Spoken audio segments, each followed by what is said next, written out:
All right, welcome back.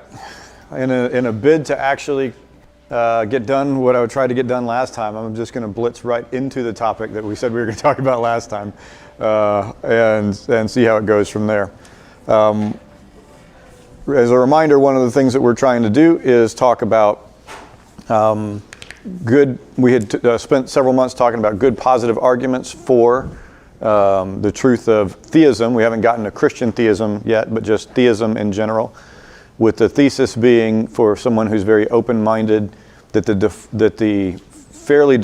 basically the default setting should be a belief in God, and that even after examining the best scientific and philosophical evidence that we have, that should have been confirmed, and confirmed to a very high degree of certainty. And so it's not inexplicable, but it's certainly not correct. It's not philosophically sound, nor is it scientific, that in many cultures, in our culture today, at least academically, religious belief or belief in a God is seen as some sort of anti-intellectual or anti-scientific belief set. In fact, the opposite is very, in my mind, very clearly the truth. Now, what we had not done yet, was examine any really good arguments against the existence of God. And of course, we would not be anything close to objective if we didn't do so. So we talked about a few of them, mostly bad ones last time, which isn't what we want to do, right? What we want to do is examine the best objections to God. And I think what you'll find is there are, I think we outlined a couple classes, but in the class of best arguments out there, and I'm going to judge best arguments out there based on ones that, to me, I'll give two criterion for one for each of the categories of what I consider to be good arguments against God, or ones that you ought to at least consider. Ones are the ones that are used by the most sophisticated, intelligent, studied individuals on the opposite viewpoint, right? So if you have an atheist or secular philosopher who's highly credentialed and is skilled in, well published and skilled in teaching and in debate and all that kind of stuff, look to what he or she is saying, because he's likely to have picked some of the best arguments out there. He's no fool and won't and say, I'll just go at him with weak arguments. So the arguments that he will or she will use are an indicator. The other ones I think are a negative indication. The ones that Christians, either philosophers, theologians, or lay people, tend to avoid wanting to answer, right? If you don't want to answer it, it's probably because it's a good argument. So if you use those two as criterion, then I would say that the one that tops the list is the one that's popularly called, or broadly known as, the problem of evil. Now, there are two versions of the problem of evil. One of them philosophers will call the logical problem of evil, and the other one they will call the emotional problem of evil, or the probabilistic problem of evil is the less pejorative term for it. But the logical problem of evil was basically said something like this: if God is all powerful, all knowing, and all loving, all good, then he is capable of building a world devoid of evil. Since we see a world that is not devoid of evil, it must be the case that God is not all of these things, all powerful, all loving, or all knowing. And then that's an argument that basically, that's not the final form of an argument, that's a rough version of it, but it basically implies, and then other work can be done to show, that these are now inconsistent. And remember what I said about the concept of God. If you can prove what we've agreed, if you can prove a concept is internally inconsistent, it can't possibly be true. So this would be a good argument against God. Now, this argument has been abandoned. It's been abandoned because the counterpoint basically says this, and I won't drag you through the whole thing, but basically says, if it's possible that God has a reason for allowing, a morally good reason for allowing evil to exist, then it's not the case that these are inconsistent anymore. And even atheist philosophers, even non-atheist philosophers that were looking at this argument or using this argument or thought this was a good argument, including Christian philosophers, have said, yes, that does mean that it's not logically the case that this concept of God would be inconsistent. Now, that doesn't end all of the argument, though. What then you pivot to take up that argument again, or something like it, a similar argument, is this. since God is all of these things that we mentioned, all knowing, all good, and all loving, if he were all loving, surely it's the case that he could build a world that has no evil in it. But if it's the case that he wants to allow for some evil, for some morally good unknown reason, whatever that might be, surely if he's that powerful and that clever and that wise and that good and that loving, it would just be the tiniest bit of evil. But you look around in this world, and there's some fairly horrific things that go on a daily basis on this world. And so that doesn't, it seems like there's not even a little bit too much evil, way too much evil for it to be the case that God is in charge of this place. So how is it that God is in fact can be considered good and loving and all powerful and all knowing, and yet this world consists, and we've listed an awful lot of evils over the last few classes. Let's just refer to those instead of bringing them all up again. But think of these kind of horrible things we've been talking about. Why has God allowed those things? And then what I told you last time was I'm hoping to lay out for you here in the immediate future, here in the next few minutes, an argument that says not only is this world one in which God has allowed that kind of stuff, furthermore, here are the reasons that he allows them, and I would like to offer you the argument that this is the best of all possible worlds. Now that is a strange thing to say, but it's not that strange if you consider that that's what you imagine God would do, right? God can create, remember, possible worlds are just descriptions of the way the actual world could be. So the world could possibly be this way, the world could possibly have been that way, the world could possibly have been this way, A through Z or 1 through a gazillion, whatever the numbers are, and maybe an infinite number. But ultimately, if God would want to pick the best of these worlds, right? Why would an all-loving God not pick the best world? Why would he be like, yeah, I can create this really amazing one. I'll go 43% of the way down the list. This one looks good for today. It fits well with the decor, right? That doesn't, you would think God would make the best possible world. So what reasons would we have, good reasons would we have to believe that this is the best of all possible worlds? So I'll give you a couple of those, or I'll make an argument for you. And then normally what I would do if we had more time in the year or whatever else is I like to do the exercise typically when somebody is ready to vehemently defend the opposite side. And I don't know if anybody in here is willing to do that. If you are, let me know and we'll go into that. But if you say to someone, okay, you're God, build a better world. Okay, and I say, you're God, build the best possible world. So tell me and so we'll run through some of this very quickly. What does the best possible world have to have in it, or it would not be the best possible world? What do you think? What's one property that it has to have? Us. Us. Why us? Because what do you mean by us? Speaking from a human viewpoint, I would like to be included in the best possible world. Okay, all right. As a potential, all right. I've never heard that before, but I'll give some credit to that one. That's a pretty decent one right there. Yeah, I like that one. I'm going to have to roll that into my thinking. I hadn't considered it that way. Potential beings that would like to be included in the best possible world that also can be a part of that world must be included. Okay, very good. What else? What would make it the best possible world? Absolute moral truths. It has to have moral truths, yeah, and that may just be a mind-dependent way of describing the way that God does it, but there has to be some. But what do you mean moral? I mean, why is moral important truths instead of just objective truths? You have to have some kind of guiding architecture that undergirds actions, right? So sure, but why moral? Like what makes one world? Well, let me ask this question: what would make all these possible worlds? What makes any one world better than any other world? Like we just said, it needs to be the best possible world. What do you mean best? Most symmetrical? That has to have a purpose.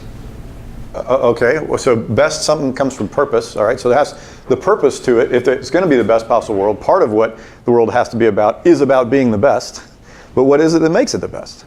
But another thing, yeah, there'd be other purpose things too. Relationships, and specifically loving.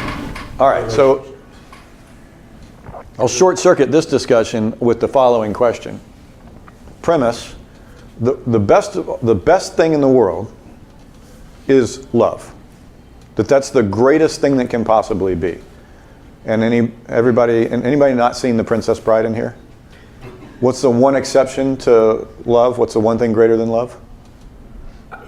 A nice MLT, So mutton, lettuce, and yeah. tomato, when the mutton is nice and lean and the tomatoes Oh, are yeah. ripe. They're so perky, I love that. But that's not what he said. He clearly said to believe. So this is, love has to be a part of the best possible world because love is the best thing in the world. True love, yeah, as he says. And it's important that in this movie that we said true love because we have defined love to mean so many different things. So we mean that real, true love between at least a couple of people, preferably lots of people that regard each other with this benevolent, selfless aspect. So if you have to have love, what do you have to have? People. You have to have people and you have to have free will. Now, why do you have to have free will? Why can't we program people to love each other? Or as in Bruce Almighty, love me, this thing. Why can't you do that? Love has to be freely given. You can't program love. Why not? Why not? But It has to emerge. Like it has to be, for it to be love, it has to be selflessly given, right? So Yep. like I can't give something that I'm being told to give. Like you can't like command me to like love you. Okay. So we're saying It love has to be organic. Love must be freely given, but I'm asking, why do we think it must be freely given? Why can't it be compelled? So you're making the point that it should be that way, and I agree. But what's the why? it's not love if it's What's- compelled. So why is it not love? I mean, it's obedience. I mean, you can't. It's not love, it's fear. Fear of losing something. So if love is free to give something. It's how we I'm free to define give Remember we something. said- The opposite of that is I'm Is afraid. that benevolence? Is that right? We said definitions are very, very important. Always talk in the definitions when you can, when you're thinking about your argument. For another. Okay, so if that's the definition of love, or at least love between people, self-love obviously can't have that definition on its face. But if that's what love is, a selfless, benevolent regard for someone else, you can't be selfless if you're not giving the other person the option to decide what they want, right? That is, the definition of selfish is, with this other person that I want to love other people or love me, I will decide whom they love, rather than they getting to do so. Now that might be benevolent. You could get away with that being benevolent, but you couldn't get away with that being selfless, because you didn't consider the other person's viewpoint and choice in that matter. And this is like obviously a shotgun wedding. That doesn't seem like a true love wedding. It might be good for both the people involved, but it doesn't seem like it's. If you look at love as a willingness to give something of myself to somebody else, the other side of that coin is I fear. So the other side to love is fear. Why? What do I fear? I fear losing something. And what do I lose? I lose something of myself. I'm not going to give up something because I'm afraid I'm going to lose something. So that goes back to your self point of view. Yeah, I think that this is a good first couple steps in the direction of an argument that says something like this: anyone who fears to lose in this love relationship is not regarding the other person with the truest or highest form of love. Right, that's a very good point. You think of it from like a programming mindset. Like you can program a machine to love. Like you can tell it to do all these things. The actions of love. Yeah, you can program Alexa to like say all this great stuff to you. Right. Like Actually, I can't. I tried to program Alexa so that I could say, instead of saying Alexa, do whatever, I could say wiretap, please tell me what the weather is supposed to She be. didn't acknowledge She won't do it. Yeah. I asked her, I was like, Alexa, to whom are you sending my data? And she said, I don't know the answer to this question. And I said, that's scary, but okay. this is a true answer. But yeah, you can't program somebody to love you. It has to have free will. And if you have free will in the world, you're going to have. Okay, now you're going to that. Yeah, that's Yeah. right. You're heading to the next step. All right. So if we think that this is compelling, if we say something like this, all right, look, if you're going to have love, you have to have at least one other being in this greatest of all possible worlds, and that being must be able to choose to love you back. Because if they can't choose, then you haven't hit that highest form of love. It's not the greatest possible world. Why do we say that love is the greatest possible thing? It is not. proven by mathematically that that's the case. So usually I go to the argument of tell me a greater, and we'll make that also a property of the world. And I just haven't had anybody take me up on something greater than love, except for Billy Crystal. I think he did that for comedic effect. So if true love is the greatest thing we can think of, maybe, then it would be the case. Any world that you talk about that's extraordinarily high functioning, but is devoid of love, is extraordinarily rich, but is devoid of love, is extraordinarily aesthetically pleasing, but devoid of love. If you say, okay, well, I'll take that, but I also add to it the property that everybody in it regards each other with this perfect benevolence and selflessness, is that a better world? And everybody seems to say, yeah, that would be a better world. So it's for that reason I can't conceive of a greater that I put love at the top of the virtues. I'm going to piggyback on that and say, if a maximally great being does exist, then it's fair to say then a best possible world would be full knowledge and relationship with that being.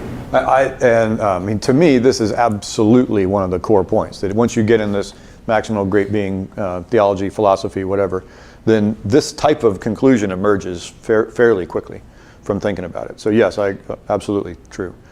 And I think another reason, both for the atheist and for the theist, to say, if we have this maximally great being, we would expect it would be the best of all possible worlds.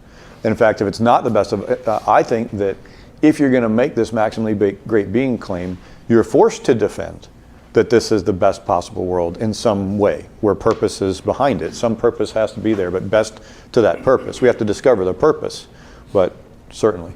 Can grace and mercy exist in a world without love? That's a terrific question. I'm trying to figure out whether we ought to address it now or in a minute. Let's address it now. Can grace and mercy be a part of a world? Sorry. Yes. Well, it's a result of love. Grace and mercy is a result of love, but can it exist in its own right? Yeah, and I think you'll remember, I think what I would like to do, with your permission, is vector us back to the previous discussion. You'll remember we had a discussion in here some months ago about what is justice and what is mercy, and do they exist on the spectrum, and how does it work, and how would you treat people, etc. And even with Ruben's question from last week of like, why are, if he feels abortion doctors are murdering babies, why is it not his duty to stop abortion doctors from murdering babies? And he didn't say it, but the implication was like, if they're killing babies, why am I not killing abortion doctors? Was basically a question he was asking. And I said, we made the argument of, well, if the abortion doctor was your brother or your dad or your son, walking into the clinic and shooting him would not be your first choice. Your first choice would be stop the ladies from going in there as though they were your daughters, mothers, or sisters, and approach the doctor in a loving way and try to get him or her to stop what they're doing if that's what you think is your duty. Stop evil by not doing evil. Yeah. Yes. In fact, can you stop evil by loving the other person? Yeah. Which is going to sound scarily similar to some sort of Christian approach. Required to stop and Jewish evil. approach. Yes, that's right. Okay, so let's just point back to that. I refer the honorable gentleman to the comments I made some time ago, kind of thing. I've been watching more UK parliamentary stuff recently. They play a fun sport over there. I wish we did that. Never picked you for royal watchers. Not them. The parliament. The parliament guys are hilarious. They insult each other with the most subtle of jabs. It's pretty funny. Okay. If love must be a property of the greatest possible world, and love entails that we have free will, then if you have free will, what must you necessarily have the potential for? Evil. Now, why evil? You went awful dark on that one. Why not just not loving the other person back? Isn't that form of people? So now it gets to the discussion of, and let's not get into this one for the sake of time today. What is evil, right? Because there goes the next 4 weeks. Let's at least say that it is a kind of evil to not love somebody who's amazingly lovable. Okay, so to not love somebody who's despicable because they themselves are evil, we almost can kind of get, right? Loving Hitler, hard. Loving somebody who does nothing but good for you, like for what reason do you not love that person? Hey, how dare you be selfless and benevolent towards me? You sicken me. It just doesn't follow. Hey, you think I'm terrible and ought to be murdered to improve your own race. I'm not in favor of your position, and I'm not sure that I like you very much either. That makes a little bit of sense. I love you very much. For that reason, I hate you. It doesn't seem to be good, right? So, if we say something like it is an evil to reject the loving offer of a loving being, and we further are making the assumption, by the way, which is yet to be proven, we don't want to argue in a circle here, that God is a loving being, is the ultimate loving being. So he ought to be the person in the universe easiest to love. Right? If the most benevolent being ought to be the easiest being to love, then you can see that rejection of God's love would be an evil. All right, so now that we're done with the kind of philosophical part, let me ask you a question. You're going to make people now who would like to be in this world, right? So yeah, all right, good. You've gotten yourself there. You're going to potentially be created. What possible responses do they have? Well, we've got at least two, obviously, right? We've got ones that God loves and they love back. And we've got ones that God loves and they don't love him back. Okay, and we kind of said this would be good and this would be something like evil. So now if you want to start with the cartoon version of it, these are good people and these are evil people. All right, now you've got a division. All right, there's good, the good guys and the bad guys. There you go. There's one version of it. But let's think about loving people back and not loving people, God back. Are there ever reasons that we choose to love and not love people? Well, sure, all the time, right? Consider your boyfriend, girlfriend, fiance, husband, wife, parents, friends, whatever else. You probably there was probably some selection process where you went through it and were like, this person's likely to return my love to them, and therefore I'm likely to want to be in this longer term relationship with them of some type. So it does make sense that experience is helpful to us, finite beings, us beings that don't know the future, of trying to figure out who's going to love us back. And some of it, of course, is the case that you don't know how people are going to be until they get into certain scenarios and situations. So I would say that it's not just simple enough to say, well, there's some people who love and some people who don't. We're going to say something like this. And these are the only 4 categories I can think of. And we'll say good. When we say good, we mean people who will love God and love other people. And we say bad, we're going to say people who don't love God and don't love other people. Okay, we'll at least divide the line there. There are people who are always good. That is to say, it doesn't matter what you put them through. You throw them into the arena and you have them torn apart by lions, they're still going to love you. You put them in a relationship and you run off on them and you cheat on them and all that stuff, they're still going to love you. They're just implacably good. They always do the right thing. All right? I don't know any of those people, but if you know any, let me know. I'd like to add them to my friend group. You redefine good, it sounds a little bit like naive all of a sudden. Well, don't say that because God is that way. And I don't think you can accuse God of being naive. Well, you can't accuse him of being naive because he knows everything. Right, all right. So good.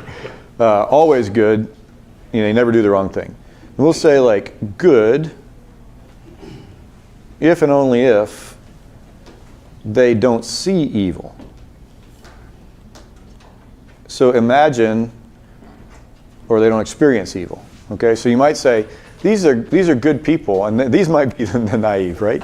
They just never think of doing anything wrong. And so if you just leave them alone and you don't show them anything bad, and I have encountered people that are not like this, but they're at least a little bit like that, where you're like, look, if you just don't, and if you think of yourself, there are things you have done in your life, I imagine, or things I've done in my life, I would not have known to do had I not even seen them done before, right? It wouldn't have been a temptation for me because I just, in a paucity of creativity, wouldn't have thought to do that wrong thing.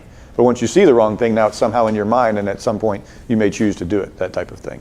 So I think that that's a commonly experienced thing. And so I think that it's possible, there's at least possible. There may not be any people in this group, but these are possible groups. People who are always good, people who are good if and only if they don't see evil. Now, think about this group. People who will be good if and only if they do see or experience evil. Now, what do you mean by that? parents and people who have grown up in a family. If you aren't a parent, you probably know a parent. That was a joke. Too dry on the delivery? Too dry on the delivery. You've heard me say this before, probably in this class, but you've got two kinds of kids. The one which you're like, don't touch the stove, that's hot, you'll get burned.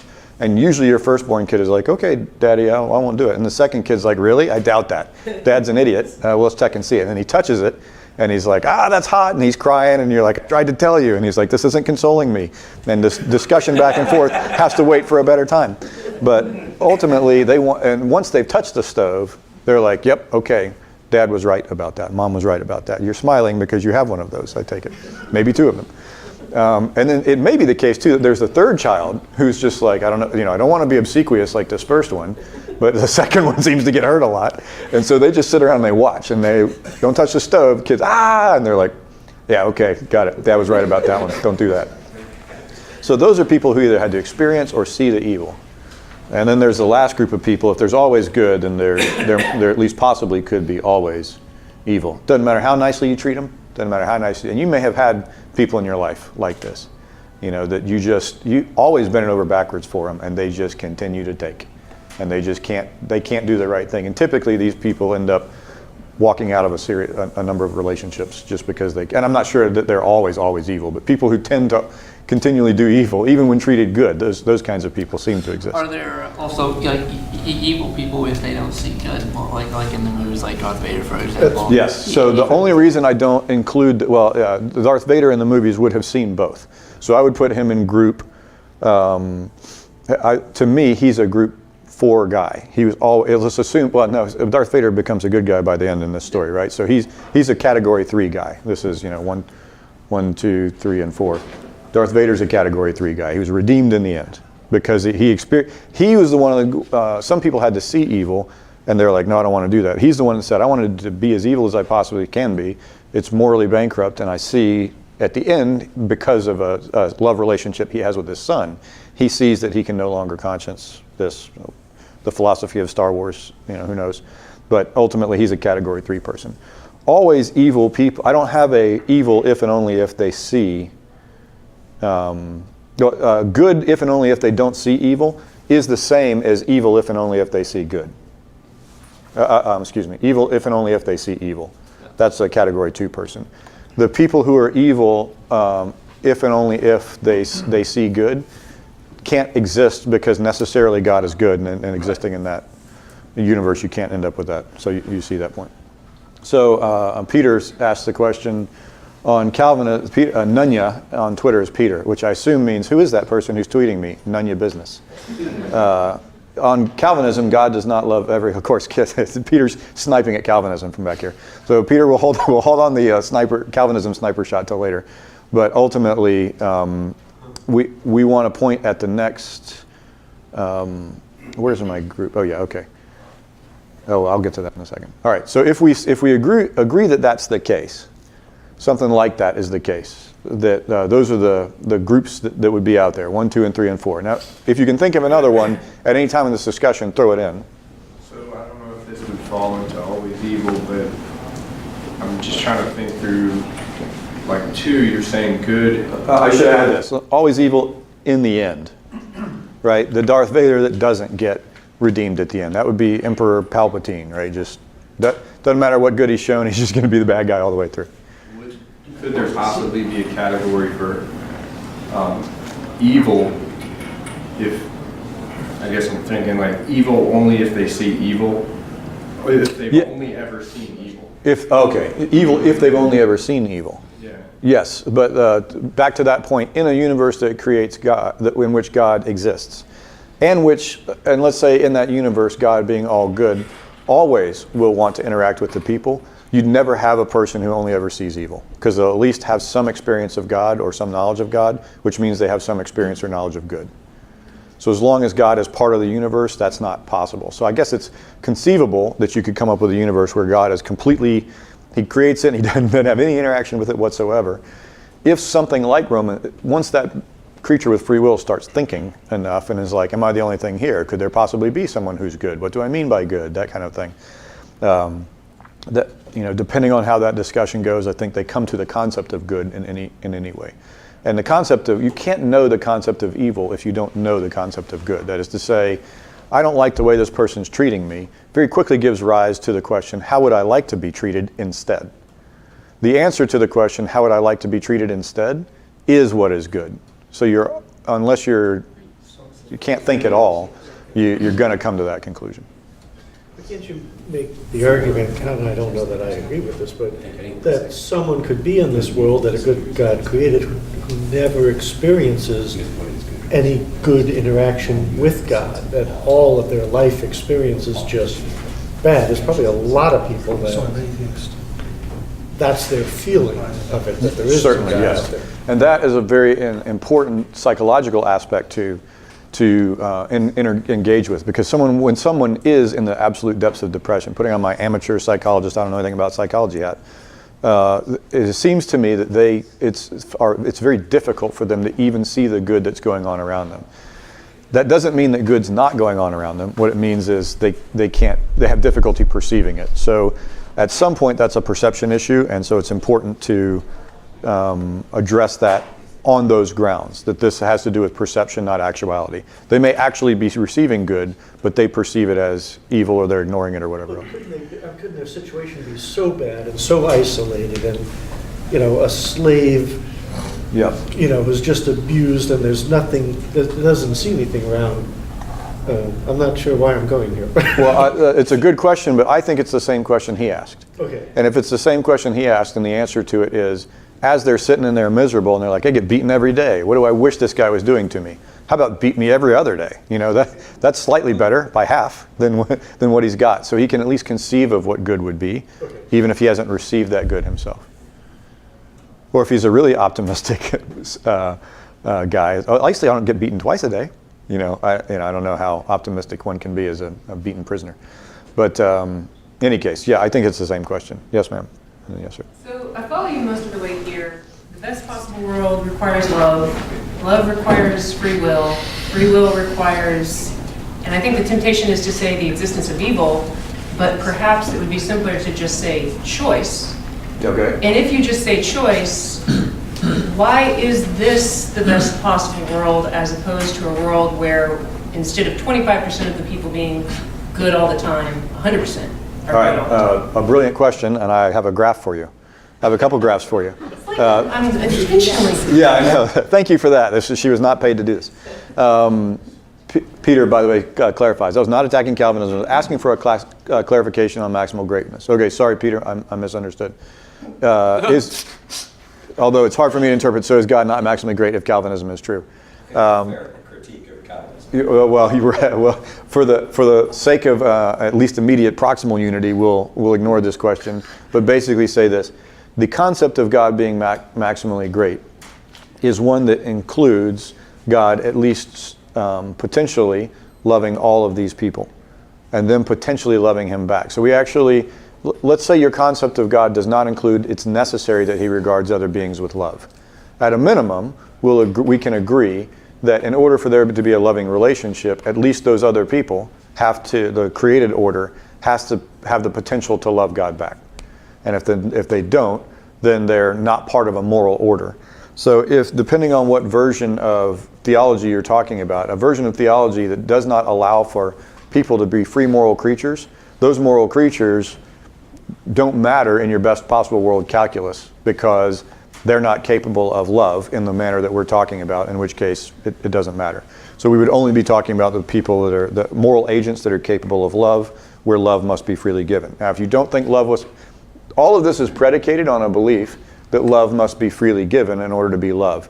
If you don't hold that predicate, this argument won't hold force for you. But I think it's a good premise. I think it's the most logical premise. I think it's the one that we would agree to ourselves if we were part of it. So I hold that premise.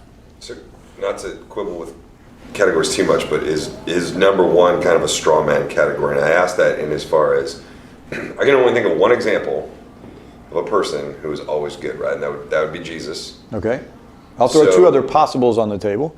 If the wages of sin is death, and the soul that sins dies, and Elijah didn't die, and who's my other, and Enoch didn't die.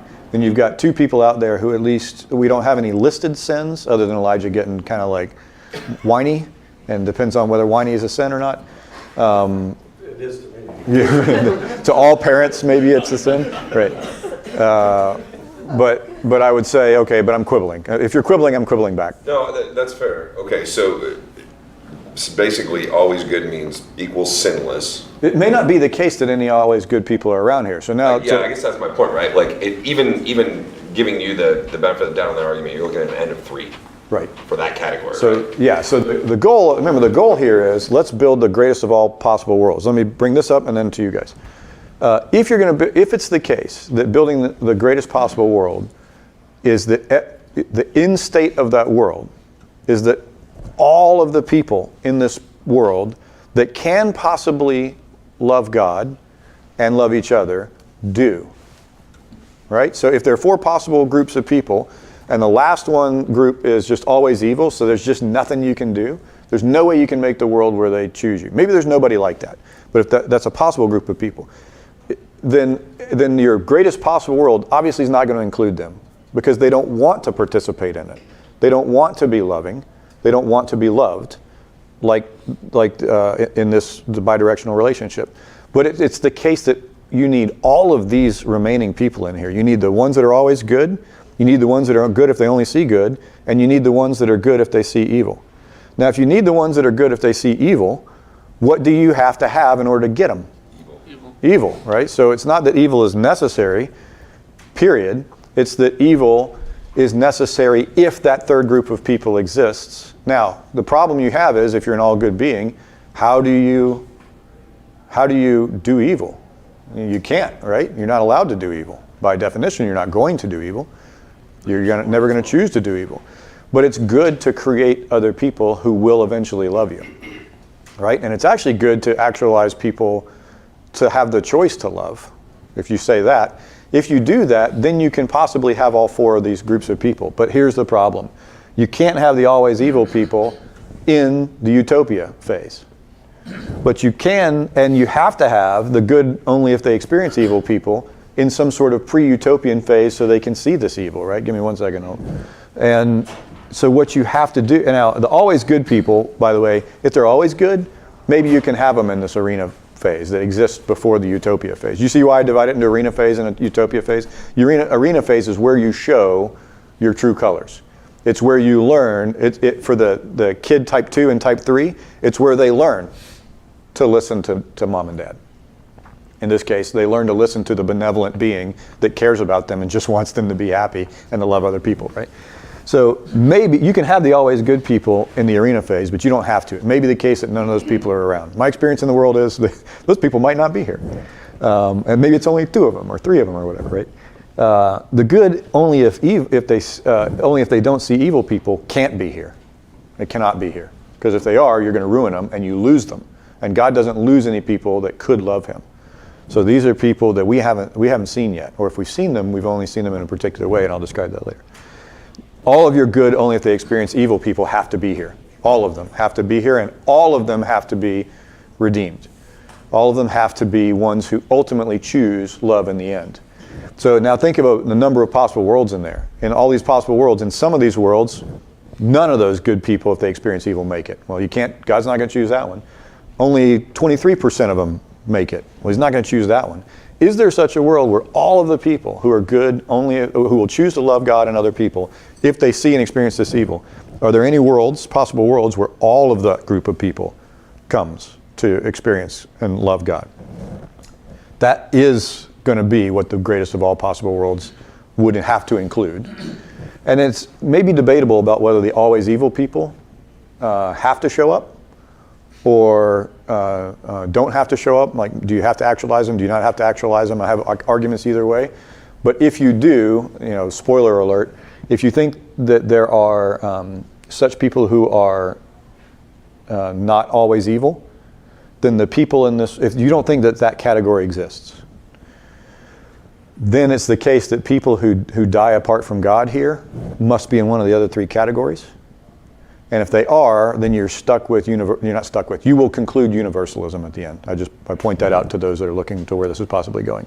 If you think that last group exists and that there's a reason to instantiate them, then you would now have the people who would either populate hell if such a thing is eternal, or these are the souls that would be destroyed at the end or not resurrected or whatever you think, however you think that works. Yes, you, and then around the horn. So I'm going to take a bait on that one. Please. So on the always evil piece. So first point is when we talk about like evil and stuff, it's important that, at least I think, if I understand what you're saying, it's important to not confuse this with like, God invented evil. No, right. God didn't invent evil. God gave us free will. Evil organically came out of bad choices. But well, and don't think too deeply on evil here. If evil is nothing more than this.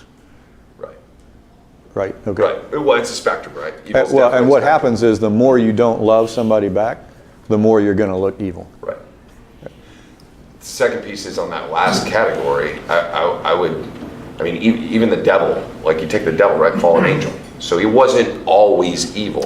You're right. I think I'm using a bad term. How about this? Ultimately, will choose to be irrevocably evil, or ultimately picks evil in the end. Okay, picks evil in the end. Okay. Yeah. So Christopher Hitchens is my best argument in this case. Where I don't know if he's seeing this with the late Christopher Hitchens with clear eyes, but what he said was, even if God exists and Jesus exists, which he didn't grant in the way that we might grant, even if they existed and there were these wonderful beings, he said, I still wouldn't want to live in a world, in a heaven with a great leader and his son, with the dear leader and his son, the great leader, or the great leader and his son, the dear leader. He goes, I wouldn't want to live in a divine North Korea like that. Don't count me out. I don't want to be there. So this is a guy who's literally offered heaven and is like, nope. What's my options? That was what Christopher Hitchens said. Now, whether he really means that or not, but that sentiment, that sentiment is the right one. Well, I mean, you've got, if the devil is a real being, you've got someone who's walking around and being like, okay, I see what God's doing here. I don't like it. I want to be in charge. I want to do it my way. So if that story is true, then it's at least possible to look at perfection and still not be pleased with it. So I think it may be simpler to look at it in a way this way. So if a maximally great being exists and he's created us, we would have free will because of what you would say, and then he would want us to be in a relationship or know him because that is the maximum good. Yeah. So rather than looking at this in always good, we could phrase it as there will always be people that will freely choose to know God. There will be some people that would not choose to come to a knowledge of God unless they saw evil. And then, going down, and then there will be people who will just refuse. Well, I think that's what I'm trying to say, but I'm trying to be clear about always good, meaning not there will always be people who do that, but rather people that no matter what you do to them will choose to love God and other people at the end. Right. And I guess what I felt like we were getting into question, why do you call me good? Only God is good. There's no good, no one who's good. And we're not talking about a perfect, sinless person here. We're talking about someone who, no matter what happens, they will desire to come to a knowledge of God. Yeah, it's important that in this case, when we're talking about good, we remember the definition we're using so far, which is not getting any nuances. It's simply this. Good people want to love each other and want to love God. People who aren't good don't want to love other people, don't want to love God. We're sticking with a very simple definition people here. Like Hitchens who just won't. Yeah, or choose not to, and would choose not to in any possible world, in which case just won't. Yeah, is a good way to put it. So, with category 2. I missed, my finger is not. Yes, go ahead. Category 2, I'm wondering, where do they come from? But as I thought of it, I was thinking aborted infants. Hang on, you're stealing my thunder. Oh, sorry. I'm about 3 steps behind you here. Yes, sir. Okay. If we could go back a little bit. Yes. 1 and 4 can only exist if you have choice. Yes, Right? all of these can only exist if you have choice. So it's given that you have choice. Yes. And you can only have choice if you have something to choose from. Yes. So that implies evil exists. That implies evil can exist. Can exist. It's a potential, not an actual.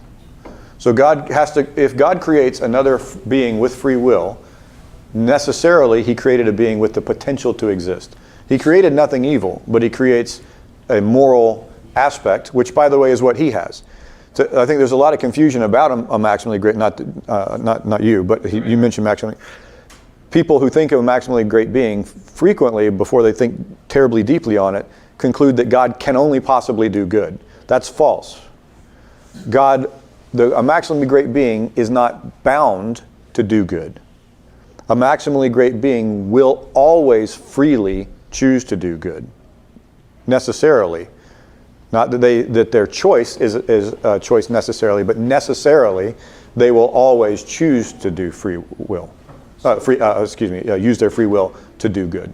So 4 is not created to always do evil. He has a choice Yes, to elect. that's exactly right. To yeah. do. So My terminology lacks okay, something here. So but yeah. that really implies free will in all these cases. It entails it. It has to have it. Yes. Yeah. Otherwise, there's no choice. Yeah. None of this will make sense You're bound by something. Yes. All of these are in the context of this is what they freely choose to do. Okay. Yes, that's right. Yeah. Okay. Yeah. Sorry. Why does choice require actualized evil? Why can't God create, instead of these 4 people, 4 always good people who are shown a video and say, oh God, I want no part of that? Yep. Like, why does this possible world that we're living in, Who made the video? Good question. could you still not, I mean, it is people that always choose evil in Actors. the end. So that doesn't mean that, No, but this is a very important question. Who makes the video? I mean, who, So if God makes the video, then God makes something evil because he's depicting evil things in there. So from his mind, he conceives of an evil that he's going to show this person. God conceiving of an evil that he shows a person is doing what? could not, Tempting. Tempting them. could God not have conceived of this possible world though, seen how it went, seen the possibility, and then said, you know what, I'd rather make people that are always good. Yes. So and to that point, here's my answer to you. Here you are, by the way, and your parents, and you get to choose the kids that you want to have. All right. This is some crazy IVF world where not only get to choose their gender and their eye color and China.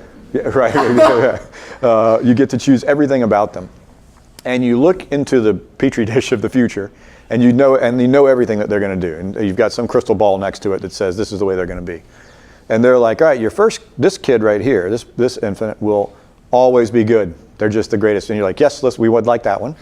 And they're like, this one's going to be good if they don't see any evil. And you'd be like, oh, okay, I would like that kid too because I love my kid. I love all my kids, all my potential kids.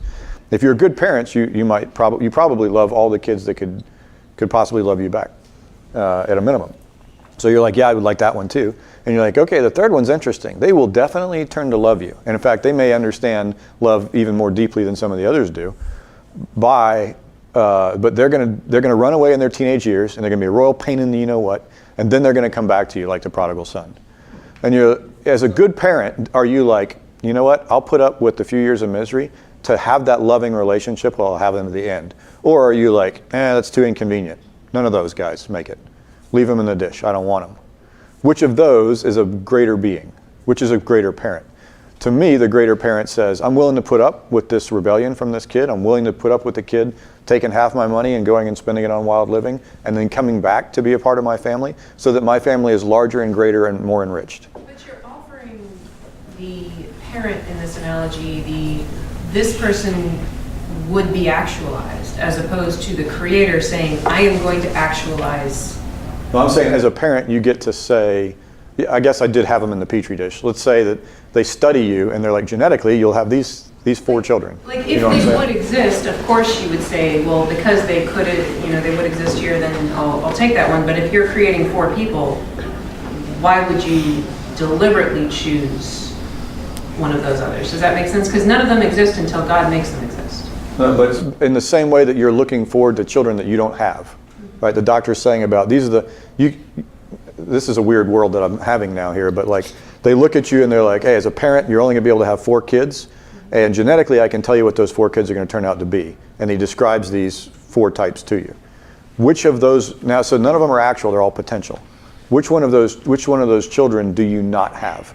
Do you choose not to have? Well, but if I'm God, which I'm not, right? why wouldn't I just say, well, it's not that I want to have one of each of these. I want to have 4 of this one. Like, because you're not killing these because people, it's they never existed. Right. Well, okay. Then now to your point, you're going to have a lot of kids, okay? And now God's like, the doctor's like, you can have 100 kids. 25 of those kids will always be good. But why could God not say 100 will always be good? Because these other people get a vote in it, and they have free will. Why did he create them in the first place, though? Because he could just always dial the knob up on the Holy Spirit. Oh, you can only dial the knob up on. So remember the possibility here. Let's pretend this is hard without going into infinite. Let's pretend that it's only logically possible that 100 beings could exist, other beings than God could exist. That number 100 could be an infinite number, right? Or it could be a very, very large number. But for the sake of calculation, let's say that all the possible beings that could exist are 100. Okay? Now, necessarily, if they have, sorry. Constraint to put on God, though, is not like Yeah, I know. I'm saying no. What I'm saying is let the 100 number represent an infinite number. Okay? But because thinking of infinite numbers is hard for us to do, let's just say we're going to think of finite numbers for now. And that finite number we're going to use is 100. And the reason I'm going to use 100 is so I can use percentages. Okay? So now it is an artificiality, but it's going to represent a class of beings. Consider it a cardinality. Let the cardinality of 100, suspend your disbelief, is equal to the cardinality of the real number line, or whatever it is. I don't happen to believe in any of that, but if you do, let's go in that direction. Of that 100 people, what we're saying is it's possible. It is possible that at least one of each of these exists. All right, and then let's say that the naive estimate or the uninformed prior says there's no reason that one of these is preferred over the other. So now let's say, without any other information, if you create a being, and remember, you're not telling that being how to be. So if God creates a being and tells them how to be, now it's not free. It doesn't have free will. You've just made it a deterministic being. If you create it with the same level of freedom that God has of the will, which is, I think, what we have and one of the reasons that we're in the image of God.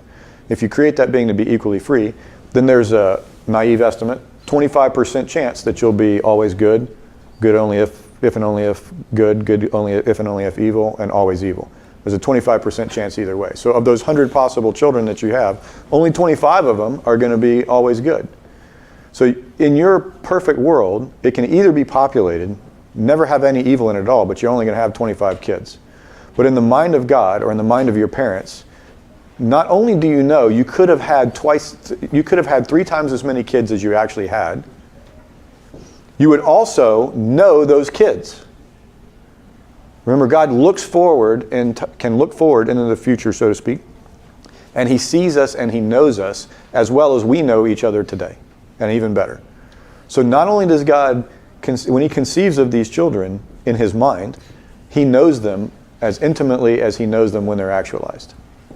So it's like you're looking at these 100 kids, and you're looking at all of them, and you're like, yeah, these second 2 groups I know, and because I know them, I love them, and I actually know that they would love me back, but I don't want to put up with it, so I'm not going to have 75 kids, I'm only going to have 25 kids. Now am I making sense to you? If you constrain the infinite, Yeah. like it's Yeah. two different. 25% Completely. And the thing is, No, it's not completely. How's it completely different? because God could create as many always good as He wanted, present to them a hypothetical, and they would choose it. And to be clear, Okay, fine. I agree Okay. this is the world we Fine, live in, Katie, so for but some then reason- are there not also an infinite number of people who would choose Him that He did not create? that would choose what? Who would choose to love Him and love each other, but that He did not create. So yes, He can always make as many always good people as He wants. But for every one of those always good people, there's at least a one-to-one correspondence to each of these other groups. So I think Because you said the cardinalities of each of those groups is equal. If they're infinite, I think underlying the maximally great being. well, hold on. Let's I- give me a second with the hands. We'll bring the hands up in a second, but this is an important point. Well, I'm going to try I don't want to derail it. finalize. No, fine. Okay, go ahead. Go ahead. I think underlying the maximally great being idea is that a maximally great being would not only want people who would freely love him, but a maximal number of people that would freely love him. And so if you say that you could always just create, say, one person that is going to be good and be happy, well then that's not a maximally great being. That just does not fit who God is Why can't He create and His purpose. infinity numbers? But I feel that way, so. Well, then that. But this is the point I'm getting to. Let me answer Katie's question here. When you talk about infinites, God can create an infinity. Do you understand that that there are infinities that have the same cardinality? They have the same size, right? So you think of a number line. You think of the natural numbers: 1, 2, 3, 4, 5, 6, 7, 8, 9, 10. Okay. Supposedly, the number of evens has that same cardinality. There is as many even numbers as there are natural numbers. And the rate they show that is by correspondence. You can write a function x equals 2n. So for every x, there is a 2x, or x equals 2x, x equals 2n. For every x, there is a 2n that matches it. And so the number line kind of does this, but there's a one-to-one correspondence. And so they say these cardinalities are the same. I think that's nonsense, but that is absolutely completely accepted in mathematics. Why it's not always good that for the creation of any individual there is a percentage, and God has to actualize evil in order to continue to hit the top line. Let's say there's an infinite number of good beings out there, always good beings. So you're just like, why doesn't God just make populate the entire infinite multiverse with an infinite number of good beings? Because if he does so, he's leaving out an infinite number of beings that could be good that he didn't actualize. So he's in this case you're saying on the one hand, hold on, let me finish the point. On the one hand you're saying God could create an infinite number of beings. If you're going to take that approach, and this is true, then you also have to turn around and say God is not actualizing an infinite number of beings that would love him necessarily. You can't make the one claim without making the other claim if it's the case that the naive estimate on these is correct, or even that these possibilities are there. Can I jump in on this? No, hold on, let me finish this point. All right, so think about that for a bit, but ultimately, if not, trust me that it's the case that, for at least for the sake that I have thought through this part of the argument, and what it entails is if you're going to make the claim that you can only have these always good, and your claim is that there's an infinite number of those, so there's infinite resources, I will admit that. I don't believe in actual infinites, but if you're going to make that claim, fine, but it entails that there's an actually infinite number of people. In fact, there are two full cardinal sets, two full sets, infinite sets of equal cardinality here and here that God is not actualizing. And so by that definition, for God to fail to actualize an infinity of beings, children, that would love him, but he does not actualize, that can't possibly be the best of all possible worlds, because it is missing at least one person that could be a part of that world that isn't. Like this guy right here. Yeah. Hey, I'd like to be in this world, right? Now, he's not infinitely good, or he's not always good. You're not always good, right? And so he gets left out. And so if God really loves every possible being, then by actualizing a world only of those people, he doesn't exist. And so God's missing a child. And my point would basically be maybe more simple than this. No good parent, no good loving parent leaves a child behind. All right, that would be the idea. Yes, sir. So I think I agree with you. Yeah, God can make an infinite number of all good, but my argument is a little different, because I think the people who are going to love God the most, who loves the master most, the one that was forgiven the most, is that third category. That argument is more compelling to me Yeah. than linked infinities, actually. Yeah. Like, if there is a greater good to Yes. choosing God, having seen evil. There's more gratefulness, there's more genuine love, there's more, More that emotion. third group is the people he really wants. You're not going to get very many in that first group. The second group sort of, but that third group is the one you want, and you have to have the evil folks in order to get that third passionate, not just they're always good, but they're grateful. So evil has to exist. Yeah. That one Okay. possibility. Now, if that's compelling, fine. That's a different argument It than is. the other one. But okay, yeah. I have a different line of questioning, so do you want? He do you wanna defers go to you if first? you're on this line. I'll be quick. Yeah, go ahead. Just to your point, right? Of the four, like we were talking about, like God saying, "Hey, why don't I just make one flavor?" Right? Like these are self-sorting. These are category. These are like self-sorting, right? So like if God reaches in and starts directing, But he has perfect foreknowledge. he does have perfect foreknowledge, but that doesn't mean he caused our actions. Otherwise, there wouldn't be such a thing as free will. Yeah. It's a total mind bender. Like, I get it, right? But like these are four, I don't want to say like bell curve, right? But these are four like bins that the balls fall in, right? If God directs all the balls to fall in one bin, then free will's not there, and then we might as well just throw in the chips at that point. Why isn't it there? We would have good reason to be suspicious of a process that has four naively equal opportunities and they all end up the same way, right? So, hey, we're going to bet, right? There's 52 cards and 4 suits, and I'm going to bet that I'm going to pick 10 of the same suit in a row. Trust me, all the other 3 suits are there, and you pick all of the hearts in the deck, and you're like, hey, I win the bet, and you're like, hang on, turn over the other card. I want to see that they're not all hearts. So, if there's a good, compelling, logical reason why these other things can't exist, then that would have force. There's also a bit of that like Adam and Eve kind of thing where like, well, what happens? Well, God, what would have happened if I had taken the apple, even though I am good? Oh, good grief! Maybe- All right, maybe so that- I didn't pay him either. That's not the point that I wanted to make. Okay, make your point. Because I did a 1,000-person study on this question and a couple other questions. Okay, yeah, I forgot about that. All right, so here's our 1,000-person study. Because I think some people are like, hang on, because remember what I'm arguing is that maybe no category 1 people are around. Or if they are, we haven't seen them. Or maybe there's like 2 of them. And God put them out to be like, see, they exist, but I'm not going to show you a lot of them because you're wasting my time. Your category 2 people of like, they're good, but only if they see evil. Well, they can't be in this world, or at least not for long, because they're going to be, you'd ruin them. So this world is going to be naively almost equally divided in people like us between people who eventually will be good and people who are always going to be bad. All right, naively. Maybe that's not the right numbers, but naively that would be the case. If something like that's the case, we ought to be able to detect that. Let's do a 1,000-person study. I did a 1,000-person study. This depends on whether people that answer Mechanical Turk questions are free moral agents or not, but ultimately we'll see.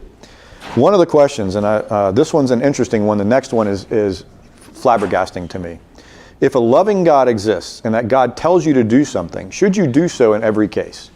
Okay, remember hopefully their concept of God is a God that's not wrong, right? So he's not going to mistakenly tell you to do something good.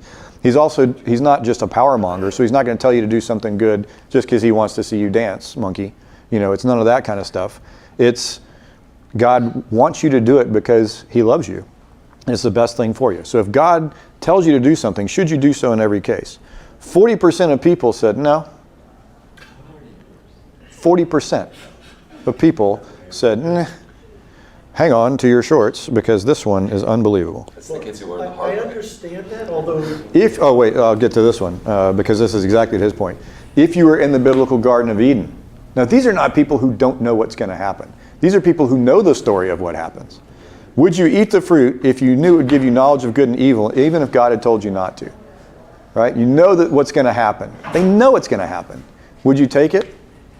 37.8%, fairly close to that same 40% probably, said, yeah, I'd still eat it. Okay, all right, I got you. Hang on, let's get to the real question here. This is what it boils down to. In terms of the worlds we're talking. Would you rather live in a world with no evil in it at all, but in which you have to obey a good authority, all the time, right? So you will do what God tells you to do all the time. Or would you rather live in a world with evil, but which you can do whatever you want? 50-50 split. like socialism and capitalism. 50-50 split. Half of the world that we live in, if this is statistically significant, and it's 1,000 people, so it's not nothing. If half of the people that you walk by every day, statistically speaking, literally don't want to live in an all good world, in a world without evil.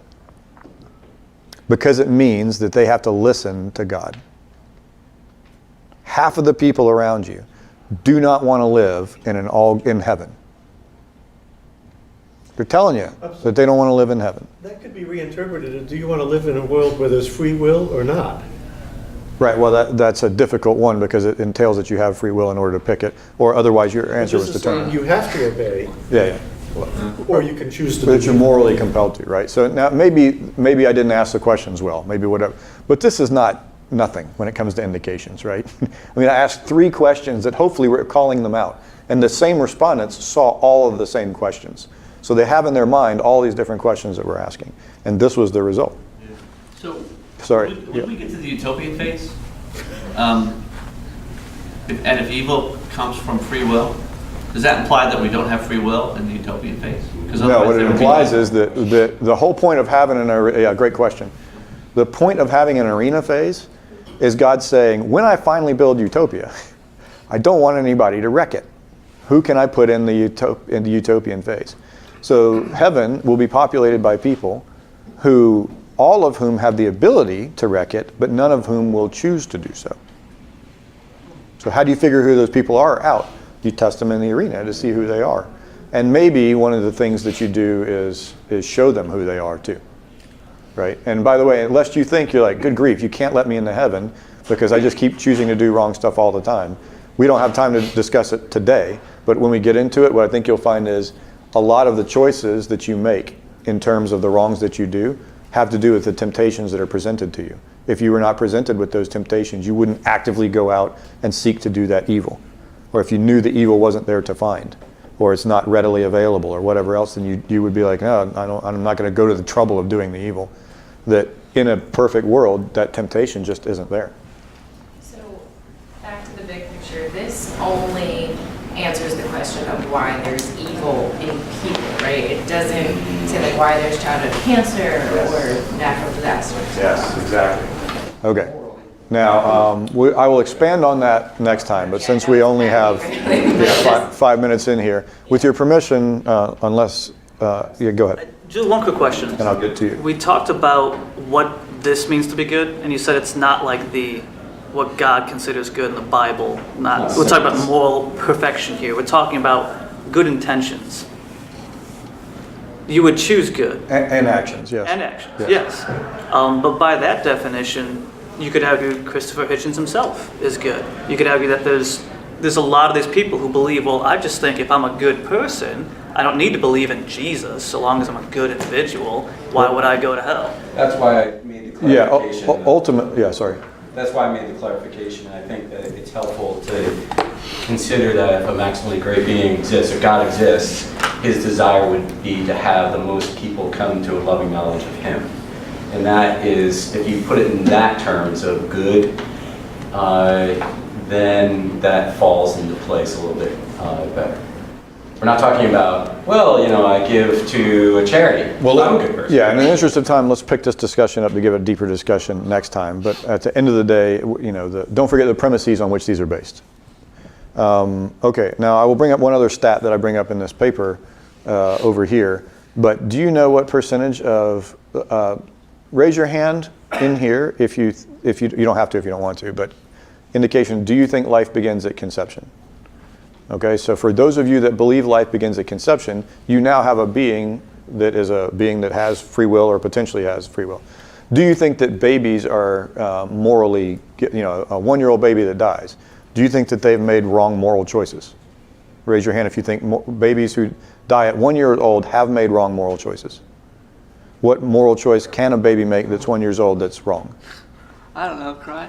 Cry? Okay. When they don't have to. All right. Let's we can pick that one up next time. But let's say that you're skeptical of that claim for the sake of the argument, and that there's some sort of, if not moral age of accountability, at least the baby hasn't had the opportunity to make some of these moral choices.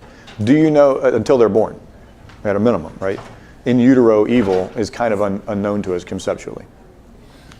What percentage of babies that are conceived don't make it to delivery? Anybody know? 40. 25 to 40%, depending on how accurate some numbers are forecast.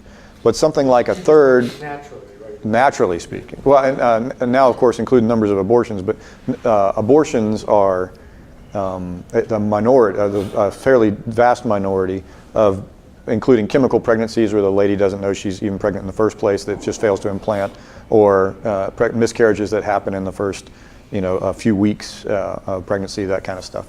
Those type of events. Something like a third of humanity isn't there. So note that who are those people, by the way, in heaven? At least in this argument has a category for those people. They could be Cat 1 or Cat 2 people.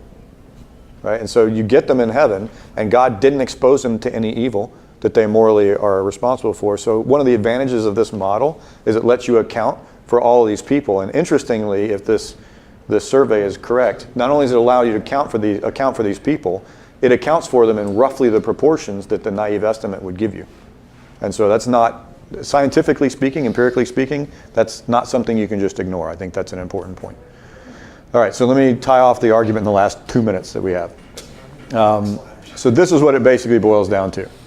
The argument looks like this. God's got to create, it wants to create utopia. He has to, he can't leave children behind. So he wants to get all the kids he can, in the best possible world. You don't miss anybody out that could be in that world. In order to not miss out on people, you have to make a world where God doesn't get to create evil, by the way. Only his other beings with free will would have to do so. So he actualizes all of them so that they show who they are, and everybody that can be saved is saved. Everybody that can be in this world is in this world.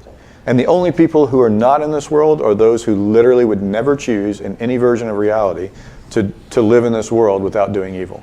Which, by the way, statistically speaking, is like half of the daggum people walking around here when you put the question to them in a normal, rational construct. So you folks, don't forget, may have selection bias, right? If you happen to be these people right here, it's going to be very hard of you to conceive being one of these people right here. As hard as it is for you to conceive of being one of those people up there, right? Like, I can't even imagine being an all good person. You know what? It may not be easy for you to imagine being an all bad person either. That don't mean that they don't exist. Like Michael the Archangel, being with free will, arguably. He doesn't seem to ever do wrong, right? So we know those beings exist. At a minimum, there's 2/3 of the angels, if normal Christian theology. I don't know how the Jewish theology works on that. Is there a breakdown as to how many angels versus demons there are, statistically speaking? Yeah, okay, so generally they take the Revelation thing of 1/3 of the stars being swept out of heaven to mean 1/3 of the angels fell with Satan in Christian theology. So at a minimum, 2/3 of the angels are Cat A beings, Cat 1 beings. So if this is the case, what does that deliver you at the end? It delivers you the following conclusions. The best of all possible worlds would have a non-trivial amount of evil in it for no other reason than something like, remember in the arena phase, something like at a maximum, only 1/3 of the people up there are going to be always good. 2/3 of the people in this world are either going to be tolerant of evil or participating in it and actualizing it. So you would expect to see, in the greatest of all possible worlds, a world that is majority evil. The best of all possible worlds, given the naive estimate, you would expect to see a world that is majority evil in the arena phase. And then in this phase, you expect to see zero evil. Okay, that's the conclusion of the argument from a probabilistic argument. This is the only probabilistic argument against evil that I know where we actually did statistics to say what ought it look like and what do these people look like. Which gives rise to my favorite pun. What, for those of you that are into Bayesian statistics, what do you call an ignorant churchman? An uninformed prior? So the uninformed prior here would be, like one guy laughs at that one. I'm going to have to test my my audience a little bit better on that stuff. I present this argument for you to chew on this week. I'll figure out a way to get the paper out. I have consistently failed to remember how to publish papers in a way that Facebook lets you do it, but I'll figure it out. And think about it this week, and let's attack this response to this argument, or find any attacks that you want, because this is my response to what is I think the best argument against God. And if it's true, then some of this stuff is true necessarily, some of this stuff is true contingently, and we should be able to look for the data that suggests it. Empirically speaking, the data that we sense out there actually matches very closely what this argument says. So I let you consider that one. And then, of course, if there's not that much discussion next time on this one, then we will get into maybe one or two of the other next best arguments that are out there. If there are other ones out there that you want to treat that I'm not treating, do not let me get away with attacking the weakest arguments out there. I don't think you can argue that this is the weakest argument out there, but if there's something else in there that you've got a friend or you yourself are like, I don't know, this one seems pretty knocked down, bring it up. Let's definitely talk about it. Yes, sir. So like you said, this is discussed as moral evil. I assume you're going to get to natural evil. Yes, absolutely. Yes, let's talk about, that will be a great part of discussion next time. For you to chew on next time, it might be something like this. I'll just say it this way. The hint goes back to purpose. And the other hint is this. in a world where, so what part of the world what does God create? God creates the whole world. But he creates the planet like this, and then he creates this little spot in there that he calls Eden. And where does he put men? He puts men and man and woman in Eden. So here you are in Eden, and this is all protected. I mean, we could have lions and tigers and bears, oh my, out here, and natural evils out there, but that's not where God put man. God put man in the garden, and he basically gave man and woman this choice. You can stay in here where there is no natural evil, or you can go, even some people are consequentialists. Because of the fall, there were no predatory animals before the fall. After the fall, there were predatory animals. Maybe not, right?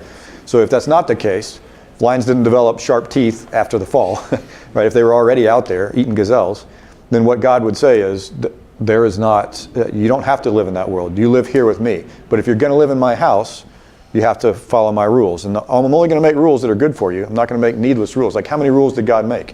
One. And what was the rule? There was only one rule, and it was one that there was a lot of fruit. It wasn't don't eat any of the fruit. This is great fruit. It was you got 1,000 good trees to choose from. Just don't eat the one that's symbolic of the idea that instead of trusting me, you trust yourself. So the only thing that God offered them wasn't even temptation. It was you can think about it yourselves, or you can trust me that I'm good and loving. Do you trust me or not? That's all that God asked, and even Adam said, I trust you a little bit, but I'd rather trust myself better. And the snake seems fairly convincing. I trust that guy too. So we opted out of the world without natural evil. And so the evil that we experience, like when one person murders another, we're not like, God, why did you murder me through this person? We tend to hold that person responsible. This tends to be a little bit flippant, but natural evil. I've lived in Okinawa, and I've traveled through Florida. Both of them get hit by hurricanes all the time. Do you know how they build their houses in Okinawa? They're all built out of concrete, and they're like bunkers. You know the amount of damage they take during the typhoons that rip through there? Zero. Like, people don't get killed in Okinawa by hurricanes, or by typhoons. Because somehow they figured out that typhoon equals you could get killed by weather. So when typhoon comes through, get in bunker, don't get killed by weather, broadly speaking. And in Florida, we build a trailer park, and it gets torn completely apart, and then what do we put on top of that trailer park? More trailer park. Another trailer park, right? So some of this is like, do we want to blame God for people getting killed by hurricanes if it's the 17th hurricane that's rolled through there, and you've gotten nailed by it? I struggle with blaming God for that one. That one's like, you should have been able to. The guys in Okinawa figured it out. Are they that much smarter than we are? I don't know. That's a little bit of a flippant answer to a question, especially if you've lost anybody in a hurricane. So I don't mean to be quite that flippant about it. But the idea is, not all natural. A lot of natural evil seems to be, tsunamis are coming, and many of the animals take higher ground. How do they know that? Should we know that? That kind of thing. All right, we'll talk about more next time. Not a great note to end on, but I'll publish this out, and we can talk about natural evil and more about moral evil and whence it comes and so on. Thank you for your time and attention. Thank you. See you next week. It's super light.